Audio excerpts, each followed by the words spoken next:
ആർത്തവ സമയത്തുണ്ടാകുന്ന ബ്ലീഡിങ്ങിൻ്റെ അളവ് കുറവാണെങ്കിൽ അതിൻ്റെ കാരണങ്ങൾ എന്തൊക്കെയാണ്, ഏതവസ്ഥയിലാണ് നിങ്ങൾ ട്രീറ്റ്മെൻറ്റ് എടുക്കേണ്ടത് എന്നൊക്കെ പറഞ്ഞു തരാൻ വേണ്ടിയിട്ടാണ് ഞാൻ ഇന്ന് വന്നിരിക്കുന്നത്. ഞാൻ ഡോക്ടർ സിത്താര. വീഡിയോ അവസാനം വരെ കാണുക, തീർച്ചയായിട്ടും നിങ്ങൾക്ക് ഉപകാരപ്രദമായിരിക്കും. എല്ലാവർക്കും എല്ലാ സമയത്തും ഒരേപോലെ ആവില്ല ആർത്തവമാകുന്നത്. അതായത് കൃത്യമായ ഇടവേളകളാവില്ല നിങ്ങൾക്ക് ആർത്തവമാകുന്നത്.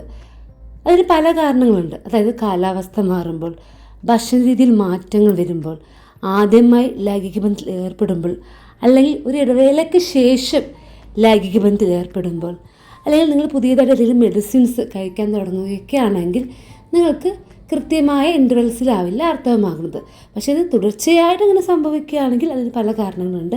പക്ഷേ നിങ്ങൾക്ക് 4-5 മാസം കൃത്യമായ ഇടവേളയിലാണ് ആർത്തവമായത്, പക്ഷേ ഈ മാസം ആയില്ല.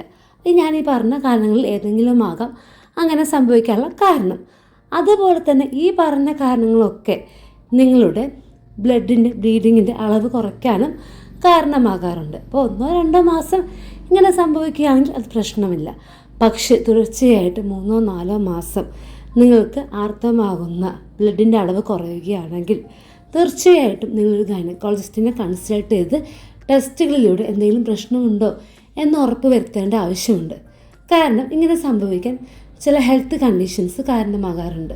അവ ഏതൊക്കെയാണെന്ന് പറഞ്ഞുതരാം. അതായത് PCOD ഉണ്ടെങ്കിൽ, അതോടൊപ്പം തന്നെ നിങ്ങളുടെ ശരീരത്തിൽ ഉൽപ്പാദിപ്പിക്കുന്ന ഹോർമോൺസിൻ്റെ അളവ് കൃത്യമല്ല എങ്കിൽ ചിലപ്പോൾ ആ ഹോർമോൺസിൻ്റെ അളവ് കൂടുതലായിരിക്കും, ചിലപ്പോൾ അത് കുറവായിരിക്കും. അതായത് ഹോർമോൺ ഇംബാലൻസ് നിങ്ങൾക്ക് ഉണ്ടാകാം.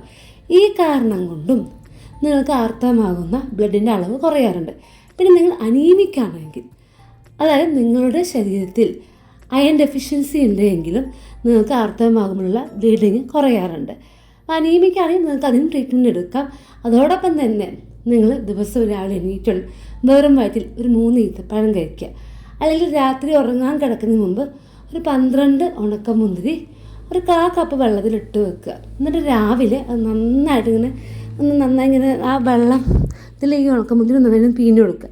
എന്നിട്ട് ആ വെള്ളവും ആ ഉണക്കമുന്തിരിയും കൂടെ രാവിലെ വെറും വയറ്റിൽ കഴിക്കുക. ഇതൊക്കെ നിങ്ങളുടെ അയൺ ഡെഫിഷ്യൻസി കുറയ്ക്കാൻ സഹായിക്കും. അതോടൊപ്പം തന്നെ നിങ്ങൾ ദിവസവും കഴിക്കുന്ന ഭക്ഷണത്തിൽ നിങ്ങൾ ഡയറ്റ് പ്ലാനിൽ ഇലക്കറികളൊക്കെ കൂടുതലായിട്ട് ഉൾപ്പെടുത്തുകയും ചെയ്യാം.